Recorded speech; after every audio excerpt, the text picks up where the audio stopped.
Okay, hello po. Good day po sa inyong lahat. Welcome po kayo sa Happy Angel Reading.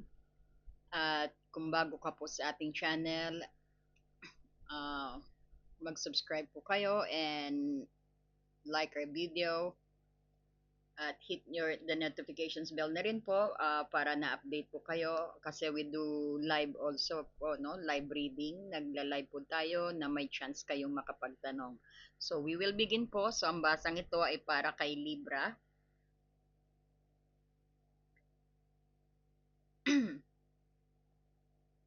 Okay, then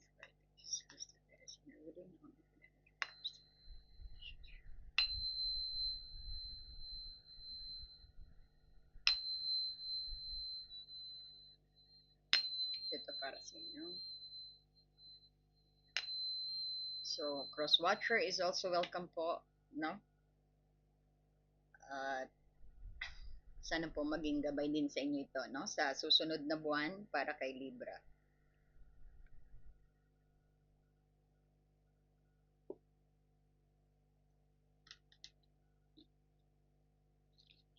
Sa susunod na buwan para kay Libra.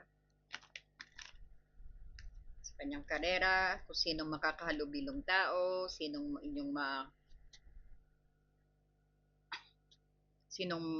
makaka-impluwensya sa susunod na buwan sa inyo, no?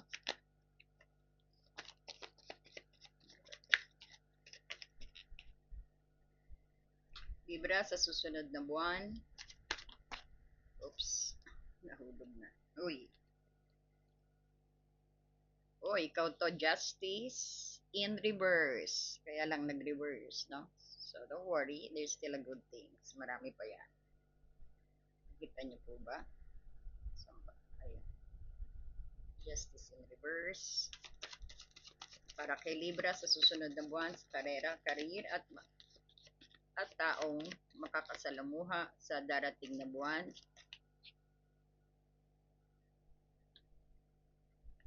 Tower.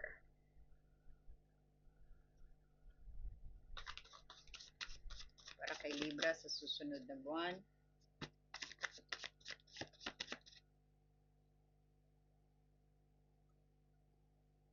King of Swords.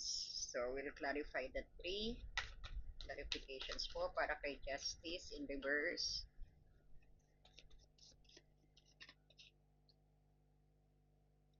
Two of Wands in reverse. Para kay Libra sa susunod na buwan. Clarified for the Tower. See? High Priestess.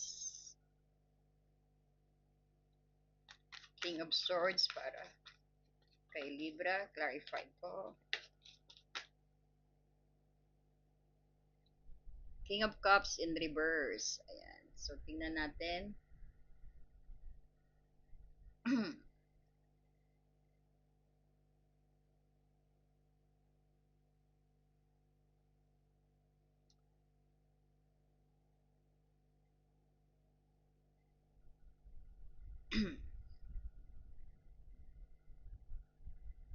So, Libra, ang mga susunod na buwan sa'yo dito is parang magdadala ng makabuluhang pagbabago or new discovery.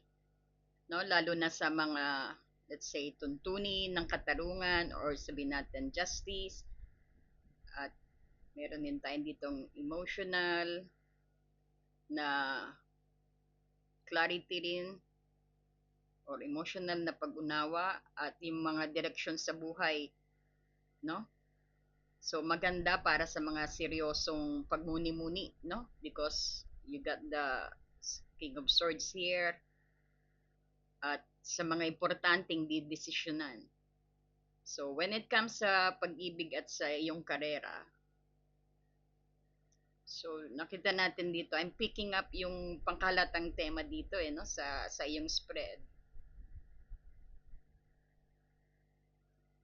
Para sa iyong pag-ibig at karera sa buwang ito ay nagsasangkot ng muling pagsusuri sa iyong mga pundasyon at mga paghahanap ng mas malalim na katotohanan, no? Ang lalim, no? Kasi full of ano, kahit andito ka rin sa ano, meron dyan, air signs, no? So, pag naka-reverse ang ating justice, no, ito yung katarungan na sinasabi, na baliktad, and clarified ng two of wands dito, so nabaliktad din, ito yung isang malakas na parang kombinasyon na nagpapahiwatig ng mga issues sa kawalan ng katarungan, or parang parang you're not justified yan ang nararamdaman mo.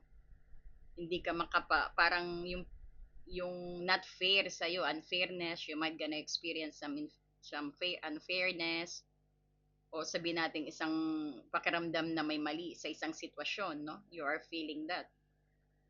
So maaring nakakaranas ka ng hindi patas na pagtrato sa isang relasyon o sa iyong trabaho, no? So maari ka ring nahihirapan sa isang mahalagang desisyon. So pakiramdam na hindi mo alam kung aling direksyon ang tatahakin mo with this no.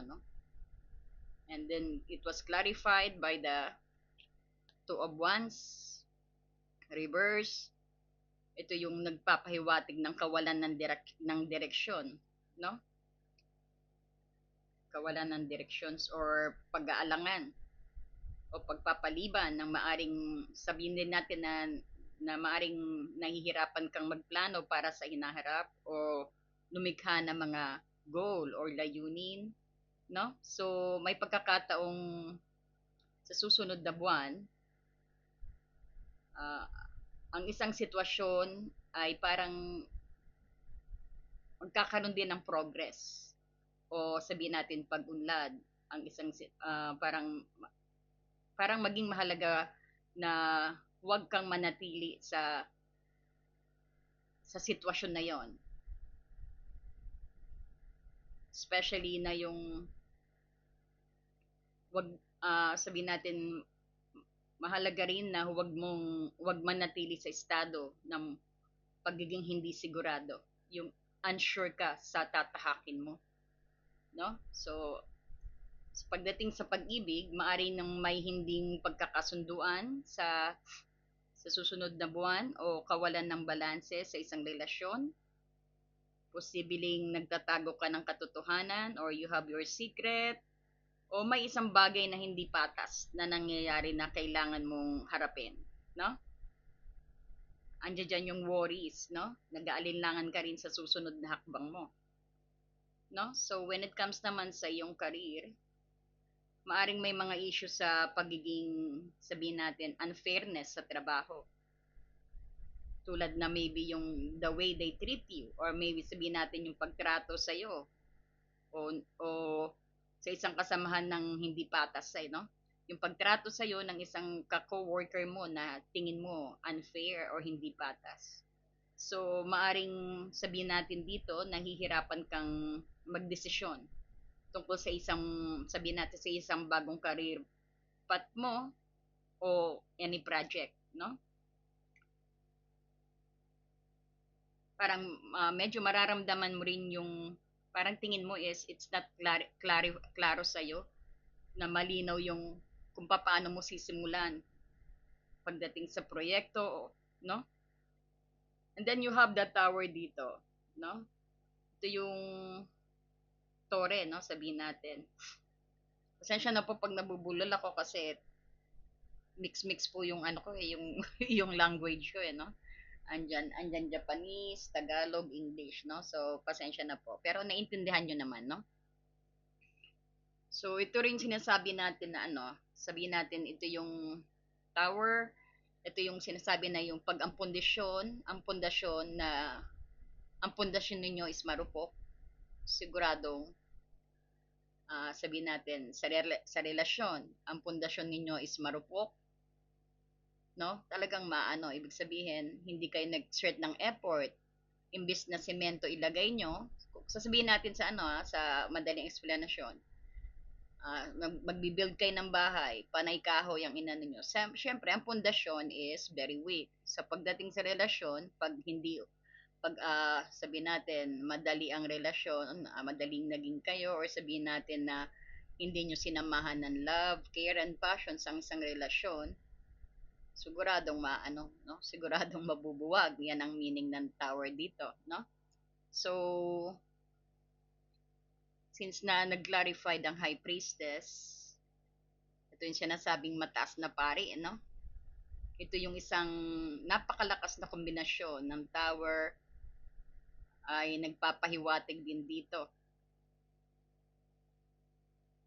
na kailangan para maiwasan ang pag-crack ng isang pundasyon, listen to your intuitions, no? Napaka gandang gabay na makinig ka rin sa iyong intuition, no? Para magabayan, para at least you could do something if ever na hindi mag-work out ang mga proyekto mo, or sabihin natin ang pagdating sa karelasyon, kung hindi mag-workout yan, no?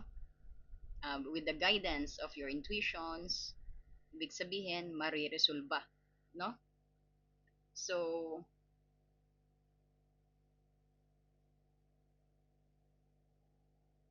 parang tila nakakatakot din ang pagbagsak ng touring ito, no? Ito ay kinakailangan para sa paglago rin. So kailangan, it's inevitable din. So maari siguro bubuwagin ang pundasyon na yan, no? Para siguro for new beginning sa iyo, para sa paglago, for your growth din. Parang sabihin natin, ang journey yan, mararanasan mo para for your own good, no? Para rin matuto ka, may rason eh. Everything happens for its reasons, di ba? So, kailangan mangyari yan para ano, no? Para matauhan, parang ganon. O kailangan sabihin natin na kailangan mo makipaghiwalay para matauhan, para maging maayos sa susunod nyo. Parang gano'n, no? Pero hindi ko sinabing, ano ha, maghiwalay kayo. Okay? So, ang high priestess kasi, ito yung nagsasabing intuitions, no? Na ito yung sinasabi natin, hidden knowledge, no? Pag ang high priestess. Parang ito yung it's urging you actually, or sabihin natin, isineshape ka para makinig ka sa panloob na tinig or bigyang pansin ang mga hindi halatang palatandaan, yung mga hindi familiar sa iyo, mga signs na naano mo, no? Maging sensitibo ka sa susunod na buwan dahil maraming mga sabihin natin signs na makakatulong para sa iyong pag-unlad. Halimbawa, makakita ka ng mga paulit-ulit na numero sa sakyan man o sa relo, makita mo na pare-pares ang numero. Ibig sabihin, andyan dyan yung guidance mo, spirit guide mo, no? So, you just acknowledge them at pansinin mo rin na hindi ikaw ang nag-iisa na parang sa lahat ng iyong journey, no? Andyan yung spirit guide mo, no? So, kaya napaka-importante yung makinig ka sa tinig ng high priestess, ng intuitions, no? Or so kailangan mo lang magtiwala sa iyong intuition, no? Trust your guts feeling that is real, parang gano'n, no? Trust your guts, parang gano'n siya, no? Para for clear understanding sa iyo.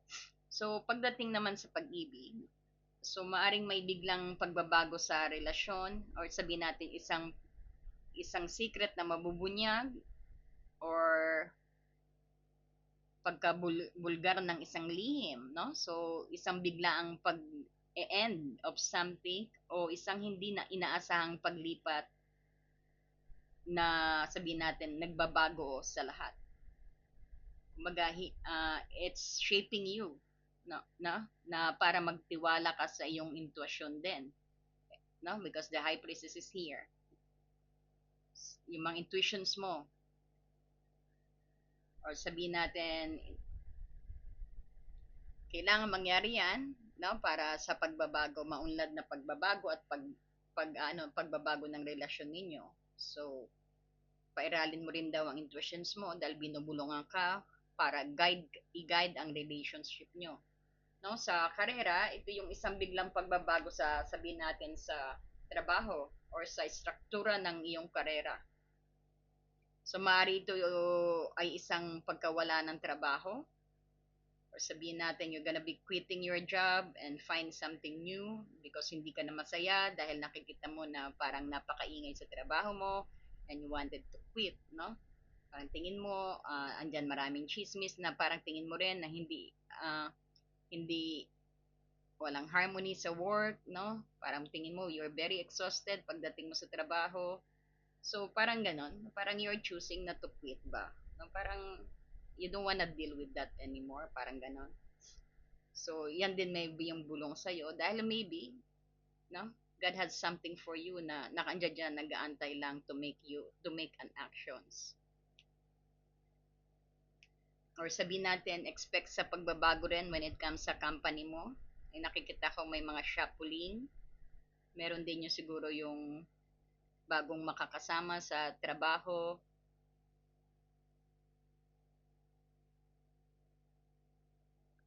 Parang, pero may nakikita ko na may bagong mag emerge sa'yo eh.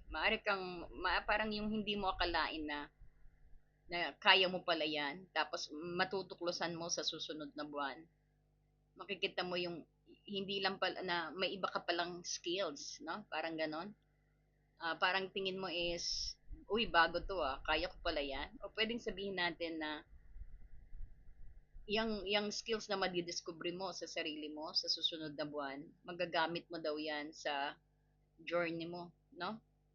Na sa susunod na buwan mo matutuklasan. So, mag-comment po kayo, no, if ever na that's happened, na nag-resonate to sa susunod na buwan ninyo, please go back and please comment, no? And make sure po na balikan nyo ako, no? Ayun. So, let's go back. So, ito yung King of Swords. So, hari ng espada yan, no, sa Tagalog. Ito yung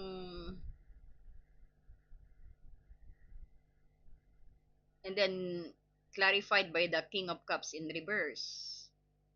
So, ang combinations nila actually is parang I'm getting na showing you yung pagiging balanse uh, sa pagitan ng logical at emotional, no? So, ang King of Swords, no, which is embodying about your intellect, katotohanan, at pagiging sabihin nating objektibo, no? Or objective. Parang this is shaping you na gumawa ng desisyon or this is urging you or telling you na make a decisions ng maliwanag at malinaw, no? Based sa katotohanan at lohika na walang pagpiling, no? So make sure na gagawa ka ng desisyon na very clear, hindi lang para sa iyo kundi para sa makikinig din, no? So pag ano mo sa mahalaga rin, mapapairal mo rin ang connection because you have a talent because this is you air sign ka eh. Diyan ka magaling eh, no? So panindigan mo daw ang sasabihin mo rito at sabihin natin pairalin mo rin ang energy yan na being strong and hold firm on your decisions, no? And then ang King of Cups dito, sabihin natin this is about emotions, no? Emotional time sa'yo. Ito rin yung being compassionate at intuitions din, no? Dahil ang water sign has a very high intuitions, no? So it's telling na dapat mong gamitin ang iyong puso at empatiya or empathy kapag nakikipag-ugnayan ka sa iba. Iintindihin mo rin kung ano yung sasabihin nila, no?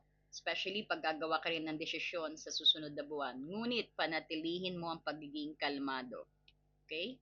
So, overall, nakikita natin dito na kailangan mong gumamit ng isang balancing diskarte sa susunod na buwan sa lahat ng mga aspeto ng buhay, no? Maging makatuwiran at maging tapat ka, ngunit maging mahabagin ka din at maunawain, no? So wag mong hayaang dominahin ka ng emosyon ang iyong judgment. o yung paghatol mo sa isang sitwasyon o sa tao. Ngunit huwag ding baliwalain ang iyong damdamin, no? So try to make it balance, no? So ito yung isang paalala sa iyo na ang tunay na strong or lakas na sa kakayahan mong pagsamahin ang puso at isip, no? So yan ang reminder sa iyo sa susunod na buwan. Okay, so let's go dito sa zodiac sign ng mga taong makakasalamuha mo.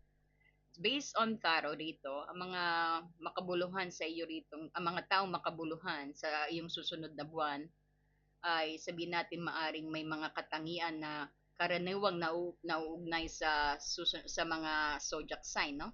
So andito ang Aquarius, dito ang Aquarius, Gemini, Libra mula sa Justice at King of Swords, no? So, ito yung mga individual na maaring magdala ng mga issue tungkol sa pagiging patas or pagiging objective at logical na pag-iisip. So, maaring sila yung maging mga kaalyado mo na tumutulong sa'yo upang makita yung truth o ang katotohanan, no? O sila yung nagpapakita sa iyo ng sabi natin kawalan din ng katarungan. Sila rin sabi mo yung na nagbigay din sa iyo ng injustice treatment, no? So, ang Libras ay tulad mo, no? Because you are Libra, ito yung magiging napakahalagang pagtulong sa yung balansehin ang mga bagay. Sila ang tutulong to balance, no? So, andito rin ang Pisces, ang Scorpio, Cancer, Pisces, no? Mula sa High Priestess. Ayan. So, ang mga taong ito ay maaring sabihin natin kumakatawan sa mas malalim na emotional na connection sa intuitions mo o pagiging mahabagin mo. Sila ang maaring magbigay sa iyo ng emotional support o magturo sa iyo tungkol sa mga nakatagong aspect na sabihin nating aspeto ng isang sitwasyon o ng isang kina, nararanasan mo, no? So maari sila ring ang mga maglalantad sa iyo ng emotional na bahagi ng pagbabago. Sila rin yung mag-aano sa iyo ng new changes in your life, no? Saglit po, may patayin lang ako. May premiere po tayo, no?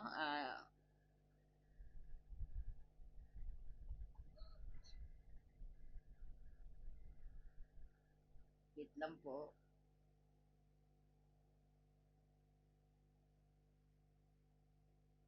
Ayan, nagpi-premiere.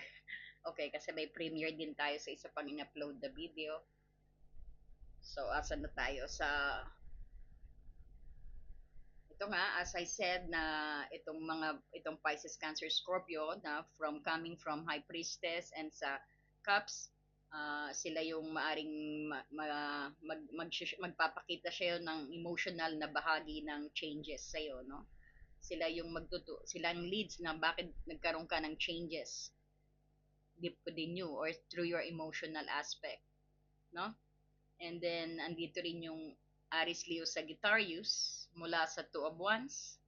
Ito yung mga taong maaring maging sanhi ng iyong pag-aalinlangan or sabihin natin makakatulong sa iyo para makahanap ka ng magandang direksyon.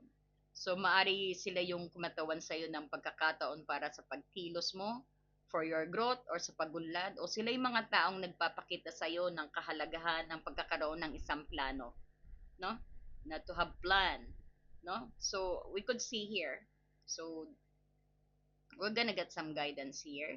So Libra, ang susunod na buwan ay magiging isang panahon ng matinding pagbabago or pagtuklas ng katotohanan. So ang mga issue ng katarungan at pagdedesisyon sa or sabihin natin pagdedesisyon na nasa unahan, no, magkakaroon ng biglang pagbabago because of the tower, no? Ngunit ang mga ito ay magbubunyag ng mas malalim na kaalaman at gagabay sa iyong patungo sa isang mas totoo at balanse ng landas because itong the High Priestess.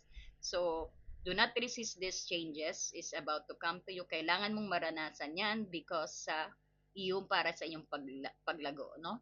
Dahil makakatulong yan sa iyong progress, sa iyong growth, no? So, the advice here is maging matapang sa pagharap ng anumang unfairness kung makakaranas ka dito sa coming na buwan. Be strong if you feel na it's very unfair to you, no? At huwag ipagpapaliban ang paggawa ng mahalagang desisyon. So, magtiwala ka sa iyong intuitions, no? Because of the High Priestess sa gitna ng mga changes na mangyayari sa buhay mo. So, sa huli, gamitin ang iyong logical mind, andiyan dyan yung King of Swords, at ang puso, King of Cups, no? Talagang ganda, oh. Swak na swak, no? Talagang partner sila. Make sure when it making a decisions, gamitin mo ang utak at puso, no? Upang makagawa ng mga desisyon na very intelligent at very parang ang desisyon mo is lumabas na very intelligent at considering your emotions and others' emotions also. So I hope na nakatulong ito para maging handa ka sa susunod na buwan mo, no?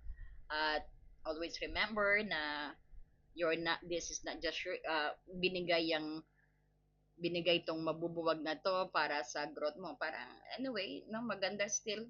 It's normal life, no? Hindi lahat blessing ang matatanggap naman natin, no? Kasi parang bago dumating ang blessing, kailangan din natin makahanap ng makaranas ng mga challenges, no? Before ang blessing. So, guidance sa iyong career. Kuha tayo ng guidance sa iyong career.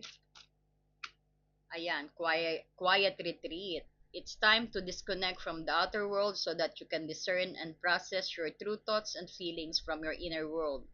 Create this quiet time for yourself and you'll have more clarity about what to do next. So, no? And makakatulong din attach to nature para ma-recharge ka. Andiyan yung sabihin natin, maglakad ka na walang tsinelas, walang sapatos, no? Magtampisaw ka sa tubig, kung nakatira ka malapit sa dagat, ayan, magtampisaw ka, no?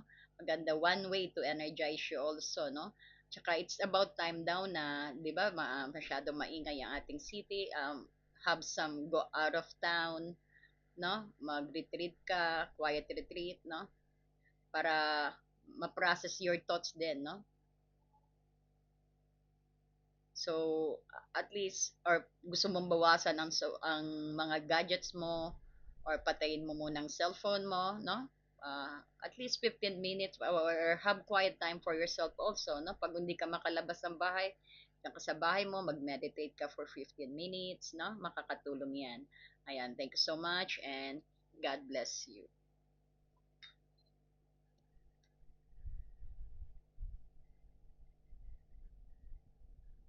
So don't forget po to like and subscribe, no?